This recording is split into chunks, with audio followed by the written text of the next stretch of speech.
Let me ask you this. If you got asked what your favorite not Sonic game was, would you say Socket, Oscar, Bubsy? Well, if I were you, I would say Crash Bandicoot. Now for those who will say, Insert a dead meme that was popular on PS here. I'll explain. Crash Bandicoot is a gaming character from Sony's famous and one of my favorite franchises, Crash Bandicoot. This character is something like Mario or Sonic, except he's a dumbass. And a lovable one, like me. His games are very fun. The original trilogy on PS1 are fantastic. I remember playing Crash Bandicoot 2 on PS1 at my cousin's house. Then I played Crash Bandicoot Warped on emulator, and that was very fun too. Now let's talk about PS2. This console is one of my favorite consoles. When I was 3 or 4, I looked at the gameplay and graphics and thought to myself, damn, this shit's amazing. Dude, why did you bring up PS2? That shit is irrelevant to Crash Bandicoot. Actually, it's relevant since PS1 stars needed to step to the 6th gen, and their steps were mediocre or okay at its best. Crash Bandicoot stepped into the 6th gen too.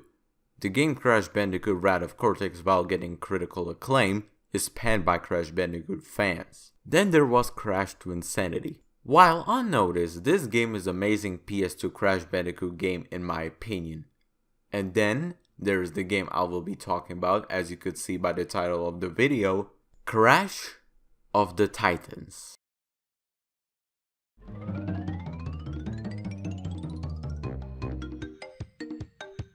Crash of the Titans is the game that was released on PS2, Xbox 360, Game Boy Advance, Nintendo Wii, PSP, and Nintendo DS. This game was made by Radical Entertainment, which is a company that have made games so fucking bad that you want to slap their faces and then send them to North Korea. The game was published by Syria Entertainment. This company has published games such as King's Quest, Lizards to Larry in the Land of the Long Lizards, and a lot of games. The game was released in year 2007 and its reception, while mixed, this game was panned by Crash Bandicoot fans due to new designs of characters from Crash games and its change of gameplay. Now when I played this game, when I was 7, I think, the criticism of this game didn't matter to me at all.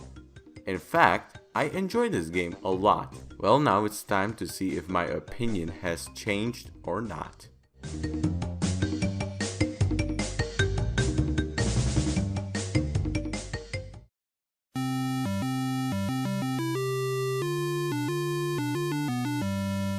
The plot of Crash of the Titans is that Crash Bandicoot, Coco Bandicoot, Crunch from Wrath of the Cortex, and Aku Aku are just doing their stuff and everything seems fine. Then suddenly Dr. Neocortex's airship appears saying he is back, and then he captures Aku Aku and Coco. And he also shoots Ice Beam on Crash, but Crash dodged it, so it's now Crunch who is stuck in the ice. But before Aku Aku is completely captured, Crash throws a bottle recycling machine at Aku Aku's cage, which makes the chain 2 drop the cage. And then he goes off alone to save him. After he saves Aku Aku from Radnikians, they fight their way through to get to the Mojo Temple, and then they get onto the roof. Then they see Dr. Neocortex and Uka Uka, and they tell them their plan about using a thing called Mojo to create an army of mutants, which will be used to build a robot named Doominator, and he will be used to destroy Wumpa Island, and do the cliche plot taking over the world. Of course, yet this joke is dead. Then Crash manages to destroy this thing called Yoctopus, and after Neocortex says that he will never find his base, Crash and Aku Aku are beginning their journey to save Coco and save Wumpa Island from destruction. But it doesn't end there. Uka Uka is sick of seeing that Neo can defeat a dumb bandicoot that wears shoes and pants and that doesn't look anything like a bandicoot and more like a fox. And even though Cortex, Engine, and Tiny Tiger don't agree with it, he's replaced by his niece, who was also in Crash to Insanity, Nina Cortex. Nina then puts on Coco a brainwashing helmet so they can make her part of the Doominator plan. So it's up to Crash and Aku Aku to stop Nina Cortex, Uka Uka, Tiny Tiger, and Engine. So this is a pretty average story. It's just a simple villain is trying to take over the world, nothing special but still a likable plot. What ruins the story is that the characters can be annoying and comedy is a huge, giant piece of shit. But why are the characters annoying? Simply because of the things they say. Crash! Help me get this gizmo working! At long last, the world will have a way to recycle butter! And for the comedy, the jokes are just puns, and they are also cringy. Now I know that I'm not funny either, but look at CRASHBANDICOOTISBACKBITCHES comedy. That comedy was funny, but this one isn't, and it was made by the same maker of this game. So what happened here? Anyway, comedy is shit and characters can be annoying, but the plot makes it an average story. Now for the gameplay. This is another thing that fans of Crash hate most next to the new redesigns. To put it simple, it's a beat 'em up with platformer elements, and the goal is to get to the end of the stage while beating the shit out of the bad guys. You play as who else? Crash Bandicoot. Crash starts the game with 3 lives. The length of each of Crash's lives is tied to his health meter, which will go down if you hurt yourself or die in a bottomless pit. To replenish your health, all you gotta do is find a Wumpa fruit. Now you ask yourself, the guy who hasn't played this game, but if Wumpa fruit isn't for scores, then what is? Well, it's this thing called Mojo, but it's not only for points. You see, if you fill up the whole circle when you collect Mojo, you can get new moves, such as move called Old School.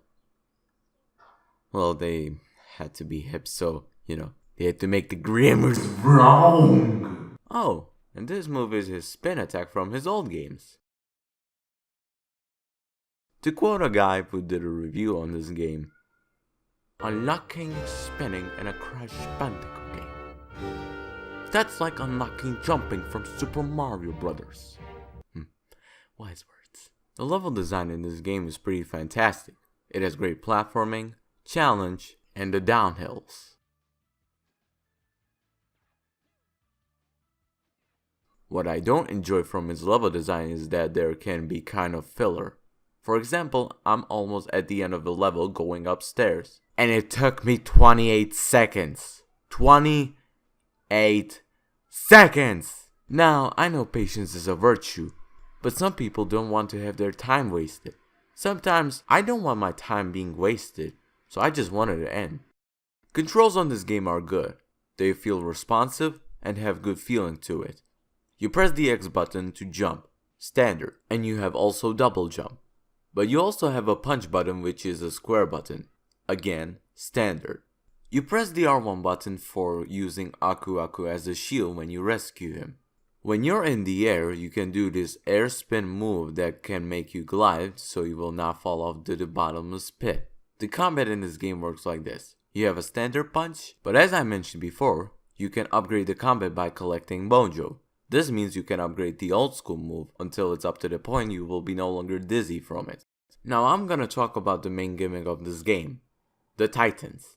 Titans are creatures mutated with the mystical substance Mojo to become extra powerful in a process of Mojo mutation. And in all honesty, in my opinion, I kinda like Titans. When you encounter Titan, he's fighting against you since he is controlled by Dr. Neocortex. But when you beat the shit out of him so much that he will forget where the fuck he is and forget that he is a lonely monster that nobody likes him, that's when you have the chance to control the Titan with Aku Aku. When you take control of the Titans, enemies are more easier to take down. Except sometimes the other Titans can be pain in the ass. The controls of the Titans are good, responsive, and have a good feeling with it. The combat of these monsters work like this. Pressing the square button will, without a doubt, punch. You can block by pressing the R1 button, but you can do charge attack by pressing the triangle button, and you can do special move by pressing the X button. But there is one flaw that I hate about Titans. I hate the fact that Titans can't jump. Like, I want this monster to be with me. I don't want it to go away. I really love using Titans, but unfortunately, this game is forcing me to kill it by that blue ball. Each level or episode, as it says in a game, contains a portal leading to a simple minigame arena, where the player does an objective in a set time. Generally, the task can be collect amount of Mojo before time runs out, using the Titan snipes to destroy targets, or simply destroy enemies. At the end of each episode, the player earns a rank of Wood, bronze, silver, or gold voodoo object. The rank can be improved by defeating a set number of minions, destroying 3 robotic toilets, or get a certain number combo. So if you want to have that gold voodoo object, you must complete all the 3 tasks. Hidden voodoo dolls unlock concept art packages for each episode. Information on new titans or enemies can also be viewed by selecting their voodoo doll after completing the episode. There's also a multiplayer option. What it is basically if your brother or sister or a friend sees something interesting in this game, he can join in at any time and he will play as a Carbon Crash, which is a white version of Crash. In conclusion, the gameplay in Crash of the Titans is very great. I enjoyed the level design, controls, the fact that you can have a 2-player adventure, the Titans, and even the average combat was somewhat enjoyable. There are small problems to it like the mentioned problem of Titans not being able to jump, the average combat, and some Titans can be cheap with difficulty, but overall, great gameplay. The graphics are great for PS2 standards. The textures look good, shading looks nice, it's colorful, and it has a great design. The redesigns of these characters are in my opinion mixed bag. You have good designs like Crash, Nina, and maybe Cortex. Then there are okay/average designs like Crunch, Aku Aku, and Engine. And then there are the bad ones like Uka Uka and this abomination of a tiger that tries to act like Mike Tyson, but in reality he sucks and he sounds like a faggot. So yeah, Tiny Tiger's design sucks. In the case of voice acting, they did a pretty solid job. Some of the voice acting was annoying, but it was pretty solid. My favorite voice actor in this game would be, in my opinion, Lex Lang as Dr. Cortex. One piece of voice acting that I don't like is when the minions are fighting against me, cause of the fact that they don't know when to shut the fuck up. The music in this game is pretty solid. I will play some songs, but I heard the word that this soundtrack is copyrighted, and we know how YouTube handles the situations of copyright strikes. So this is the reason I won't play it. And finally, the sound effects. They are damn good. I like the punch sound effect. It sounds like Batman from 60s punching sound effect. I also like the funny octopus sound effect of broken bagpipes. I don't know why, but it sounds funny to me. Like, it's just, I can't explain it.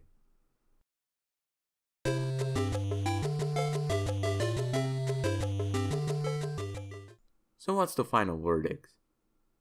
Well, the game is good. It's just good. Story's average, but the gameplay fixes it because of its level design, average but yet satisfying combat. And the Titans are also a good thing in this game. Flaws are there, of course, like the hateful fact that Titans can jump, and some of the voice acting is annoying, but it's good. Like, that's all I can say about this game. It's good. If you're a die-hard Crash Bandicoot fan that never tried this game, then go ahead. But to the fans that haven't touched this because of changes that don't affect the gameplay, if you talk honestly, I wouldn't recommend it. So that's all I can say. It's not bad, but it's no Crash Bandicoot Warped. Oh, and by the way, oh my god, a new Crash Bandicoot game after all these years. I'm so excited, like I've been throwing the money at this game like it's a hooker. Oh my god, I'm so excited. I'm sold. It looks so amazing. It's gonna be the best new for platformers. Yeah!